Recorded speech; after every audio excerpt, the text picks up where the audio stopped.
Hello everybody, Drifty here from Driftwood Gaming, and this is a special request RPG Maker MV tutorial for King Red Slime. And he says that I should make a weapon called the Roulette Whip, and what it does is every time you attack, it boosts one of your stats. And I really like this idea, so we're going to add it to the Dungeons of Driftwood. It'll be a possible loot drop somewhere in the game. And let's take a look at it. If you guys want to recreate this yourself, it's not too hard. You're going to need Yanfly's core engine, battle engine core, and Yanfly's weapon unleash core. And you might need one other plugin. Let's see. You're going to need the equipped core. I'm pretty sure that'll be... Well, it doesn't say X, so it may not be necessary, but I would recommend the equipped core as well for the weapon unleash plugin. But we're going to use one note tag, and that's going to be... the replace attack note tag. So here we are, we've got our whip type weapon with the animation, and the stats are arbitrary. You can set them to whatever you want. I'll be changing them probably. For now I've just set 30 attack and 30 agility, since whips in this game, the damage is based off attack power and agility, which in this game is strength and speed. And I've credited King Red Slime, so anybody who plays this game will see his name. And if you have a request for an item, I'll do the same for you if I like the idea and want to put it in the game. So I've made a skill for the roulette whip after I made the weapon, and it's in slot 172. That's why you see the number 172 right here for the replace attack note tag. Nothing special really over here, but you're going to replace the attack with this skill, the roulette whip. And this is basically a scope one enemy physical attack. It's got its own animation. It's only usable in the battle screen. It doesn't need a skill type because it's automatically being replaced. It's automatically replacing your attack, so you'll be able to use it.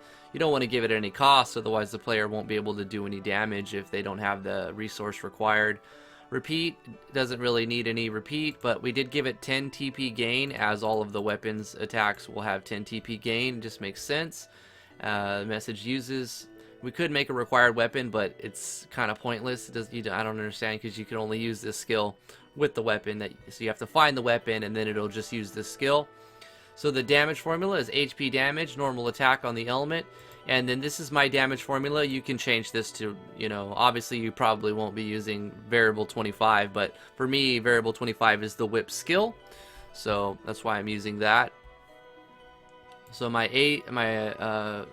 damage formula is A.ATK plus A.agility plus your whip skill times 5 minus the enemy's defense. You can do something similar, exclude a variable or use your own variables.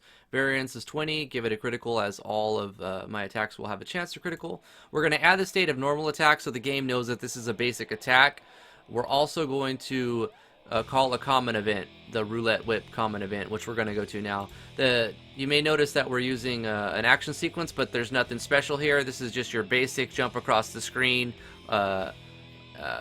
action sequence that I've linked several times, and if you need it, let me know and I'll copy pasta that for you. So let's take a look at that common event. This common event, conveniently named roulette whip, all it's doing is it's going to control a variable. So I'm assigning its own this weapon, this item, its own variable. So 81 will be the roulette whip, and we're going to control variables and set it to a random number between 1 and the number of types of buffs you want it to give. You don't have to limit it to the parameters. You can just go anywhere with this idea. And what I'm going to actually do is change this to 16, so that there's a 50% chance that you get a boost and 50% chance you get no boost. But for the sake of time, I'm going to leave it so that there's a guaranteed chance that you get one of these states when you use it. So what I've done here is I've created 8 conditional statements, really easy. You right click, insert new, conditional branch, you select variable, and we're going to select that roulette whip variable that we made. We're going to say if it's equal to the number 1, do this. We don't need an else handler. And if it is equal to number 1, inside of there, what we're doing is we're changing state.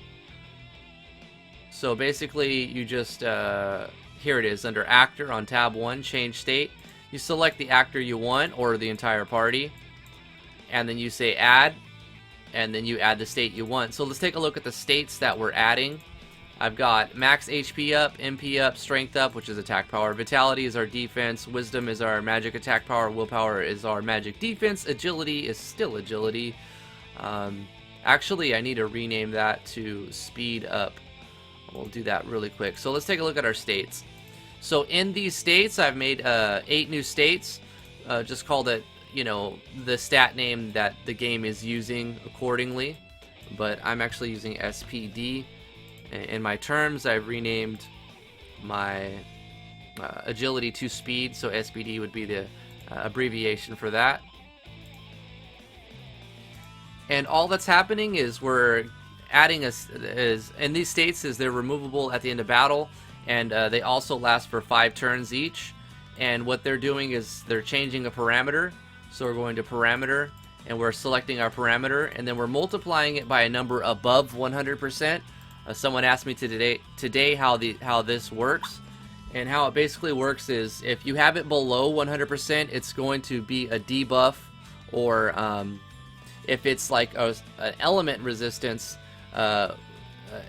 element rate, then you would actually, if you did it below 100%, they're going to take less damage from it, and above 100%, they're going to take more damage from it. So in this case, we want to buff our HP, so we're going to multiply that by 120%.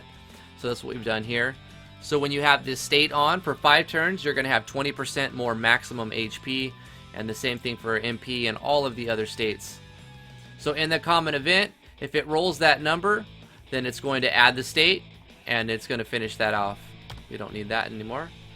So let's take a look at that in game real quick.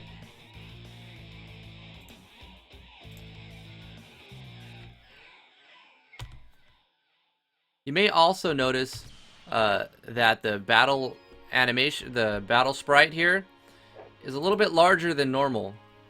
And it's really easy to do that. You just go into your image editing software, Photoshop or whatever, and GIMP. Increase the image size by a proportional amount.